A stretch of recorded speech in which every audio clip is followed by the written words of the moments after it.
Hey everyone, Merry Christmas from all the guys here at It's All Good. My name is Elton, and this is a channel where we're looking at exploring all kinds of spiritual truths. And if you're into looking for spiritual truth and looking to sort of find out what life is really all about and asking the big questions, you're in the right place. So coming into this time of the year, it's obviously Christmas. So we're going to have a whole pile of Christmas questions today, all related to the season that we're in. First question. Has Christmas lost its true meaning? I would say that that's probably a very personal question. I think it depends on where you're coming from on that one. But I suppose, just being honest, if you're like myself and you're out and about around Ireland, I suppose you'd have to agree that yes, I think Christmas has kind of very much lost its true meaning. I think Christmas has become very commercialized and probably in the last couple of years, very, very secularized. I like to bring my kids out to look at all the Christmas lights, and it always intrigues me how, you've got loads of the kind of winter wonderland stuff. You've got snowmen and you've got reindeer and you've got Santa and you've got the Grinch and you've got all like the heaps of stuff to do with, kind of Christmas lights, Christmas theme, but not really much to do with Jesus, very little about the nativity. And yeah, I think we're sort of trying to do Christmas without Christ. And I think more and more, as well too, there's a lot of traditions involved that we are kind of newer traditions where we're expected to live a certain kind of a way, expected to do certain kinds of things. Whether that's the Late Late Toy Show and making sure you have the family photo from the Late Late Toy Show and the matching pajamas. And there's all these kind of newer traditions where they're all very nice, but I don't really see where Christ is in them. So I would have to say, on the balance of it, yes, I think Christmas probably has, in Ireland anyway, has probably lost its true meaning. And I think that's quite sad, and I think we need to get back to basics. Okay, was Jesus really born on the 25th of December?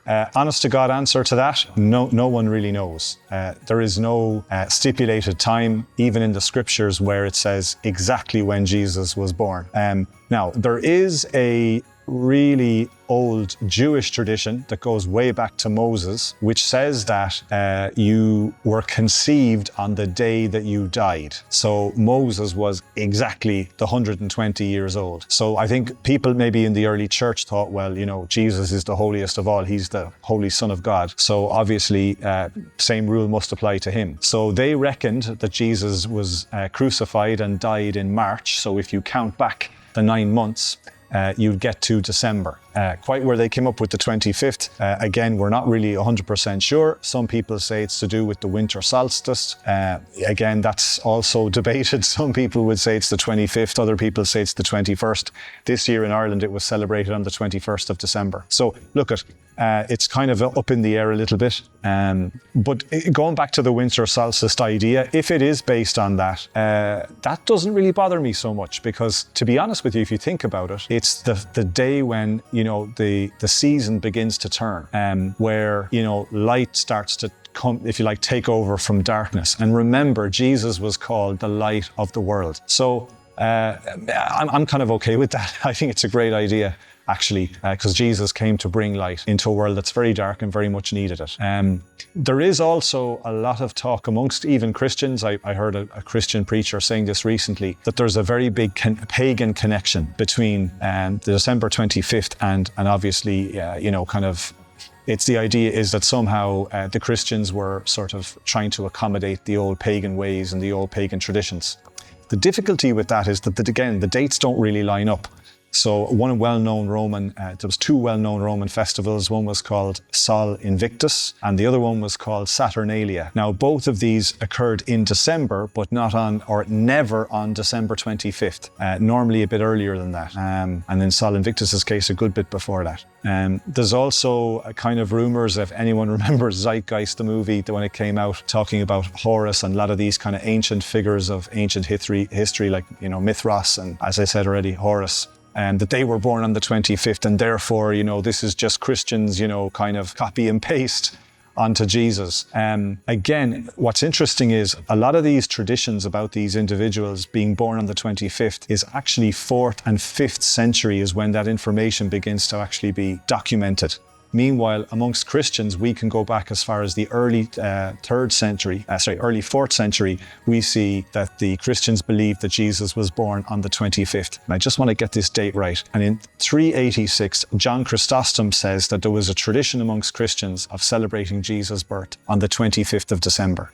So ironically, and this is a new thing for me, I didn't spot this before, but ironically, it looks like the pagans were actually adapting what the Christians were doing rather than the Christians were adapting what the pagans were doing. And basically what was happening was an awful lot of pagans were converting to Christianity and the Roman temples were emptying, and they thought, right, we need to push back here. And rather than have all of our ex-members off celebrating with the Christians, let's do something on the 25th, big on the 25th as well, and try and keep them involved. So interesting. Not based on pagan concepts, but actually based on a rough idea of when Jesus was crucified and died. Okay, did Jesus actually exist in history? Wow, okay, how long is a piece of string? Okay, short answer to this, yes, Jesus did exist in history. This is being quite debated at the moment. Among scholars and that kind of thing. But basically back in the 1970s, there was a whole move to look at the historical Jesus. And during that time, a huge amount of evidence, both within the scriptures and outside the scriptures came to light, whereby we realized that actually Jesus is the most attested figure of ancient history. There are literally thousands of scrolls, all speaking about Jesus. Now, the majority of it is from the 4 Gospels, Matthew, Mark, Luke, and John. Matthew, of course, was a tax collector, one of Jesus' 12 disciples. Mark's mother had Jesus come and preach in her house, and Mark later went on to kind of be a preacher for Jesus, an itinerant preacher, evangelist, if you want to call it that. Was he an eyewitness of Jesus? No, he wasn't part of the 12, but what we basically see in Mark's gospel is that it looks like very much an eyewitness account, and there's a strong understanding that Peter was the one who basically dictated to Mark and wrote down all of what Peter had seen Jesus do. So that's 2 now eyewitnesses. John, obviously, John's gospel, another eyewitness. And then we have Luke, and Luke was a doctor, a very well-learned man, a very intelligent man. And Luke is very clear at the start of his gospel. He says, look, I am here to try and pull together all these different sources, all these different eyewitness accounts. I'm here to try and pull them all together. And that's where the word synoptic gospels come from. In other words, seeing with the one eye. So what Luke was trying to do was take bits of Mark's gospel, take bits of Matthew's gospel, and then obviously all the sources that he had been collecting and putting it and compiling it together in one gospel, if you like, to present a very historical perspective of who Jesus was. So there's a huge amount of evidence within Scripture. And as we read through Scripture and as we do more and more archaeology, we begin to understand that actually more and more and more we see history lining up with the Scriptures. Now, people say, well, yeah, there might be eyewitnesses, but like they were in on this whole Jesus thing, so how can you trust them? Well, there's also a whole pile of non-faith, or if you want to call them non-Christian historians, who also speak of the historical reality of Jesus Christ. So one of the greatest of all is the famous Jewish historian Josephus. He also mentions Jesus Christ and mentions a number of different things about Jesus Christ. Again, some of those are debated, but there is still that, citation there within Josephus. Also, there's a Roman historian called Tacitus, and there's also another Roman historian called Lucian. So, I think C.S. Lewis put it very, very well. You can't really argue, was Jesus a historical figure or not? What you need to decipher is who you think Jesus really is. Is he a liar? Is he a lunatic? Or is he the Lord? So second last question.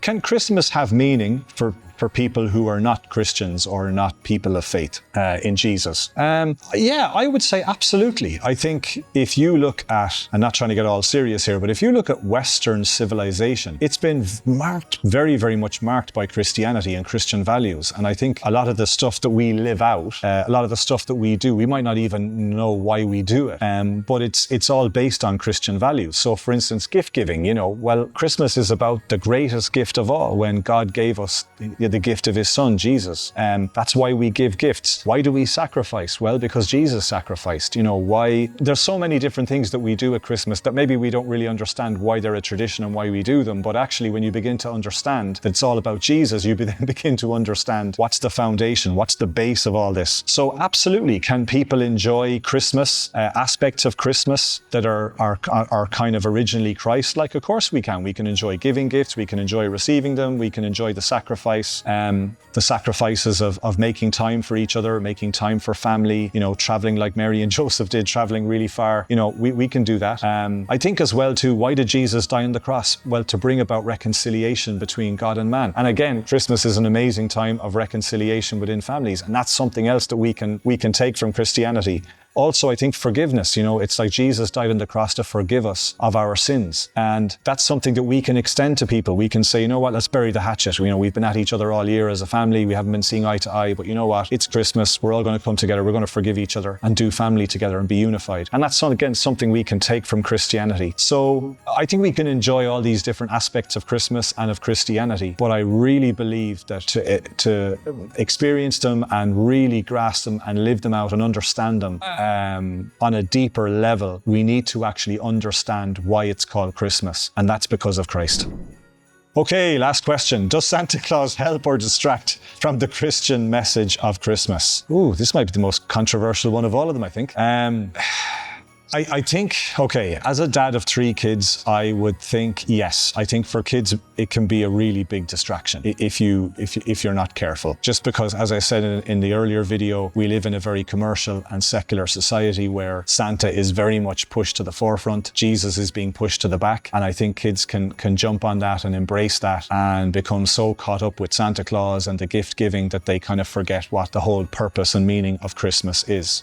I think for us as adults, I think I'm being honest as a parent and as an adult, I think it really depends. I think we can get caught up in a whole pile of traditions, not so maybe directly with Santa, but around Santa. So, we think like, well, we have to work like extra hours like crazy to get a bit of overtime, to get extra money, to go and buy all these extravagant gifts that we need for our kids for Christmas, because, Santa doesn't want to let any of the kids down. And we can really kind of put ourselves in debt and do all kinds of stuff, to fulfill that sort of desire that the kids have to have these really extravagant gifts. And I think that can go on other levels as well, where we begin to sort of say, well, look around at my neighbors and, they're doing this and they're doing that, they have all had matching pajamas for the toy show, or, that guy got a new car for his wife for Christmas or whatever. And then we start thinking, well, we've got to keep up with this sort of commercial pace of Christmas. So we kind of become our own Santa, if that makes sense, where we think it's our job to rush around and make everybody else's Christmas perfect. And again, we completely miss the point of the greatest gift of all has been given to us. And in all the busyness of working and working overtime and rushing around shopping and buying stuff and wrapping it and giving it out and visiting, we completely miss what the whole point of Christmas is, which it's all about Jesus. So this goes out, a shout out to my nephew, Josh. He became a Christian 2 years ago, and I'll never forget when he came to me and said, Elton, this is really weird, but this is going to be my first ever Christmas as a Christian. And, it was such a big change for him. It went from being sitting around watching, huge amounts of lots of TV and movies and having lots of cans and heading out. And all of a sudden it's a whole different ball game now. And I would love for you, if you're watching this video, I would love for you to understand the really true and deep meaning of Christmas. And that is that Jesus Christ left heaven to come down here to earth, to live and to show an example for me and you how we should live. But then also, he dealt with the sin issue, which is the big issue between us and God, the big blockage that we have with God. And he died on that cross. And then to show that he was the Son of God, he rose again. And he did all that for you and for me. And so I want to just plead with you this Christmas, don't let all this stuff distract you and you end up at the end of Christmas, with a hangover, sitting there, wondering, with a big belly full of turkey and chicken and ham. And, it's all passed you by and you don't really understand what Christmas is really all about. So I plead with you, Jesus came to have relationship with you. Please consider, reaching out to him as he's reached out to you, and step out and say, you know what, Jesus, I want to have that, that friendship and relationship with you. I want to get to know who God is. I want to understand why I'm here. What's my purpose in life? And I think only Jesus can give you those answers. So 2025, it's all done and dusted. Looking forward to 2026. We're going to be doing a lot more videos with a lot more, hot topics that you guys are interested in. So please like and subscribe. I don't normally ask for anything on this channel, but one thing I would say, it's Christmas, so why not be nice and just like and subscribe, okay? And a big thing for us and for me and Hafa is we love to have a bit of banter in the comments. So please, to be honest with you, I nearly more prefer the comment than I would the like and the subscribe. And also, please, as Jesus did, spread the word, let other your friends know, send them on, share and with your friends and stuff as well. And please also send in ideas and stuff. We'd love to hear what you have, in your head for 2026, topics you might want to see discussed. So yeah, have an amazing 2026, guys. We'll see you soon.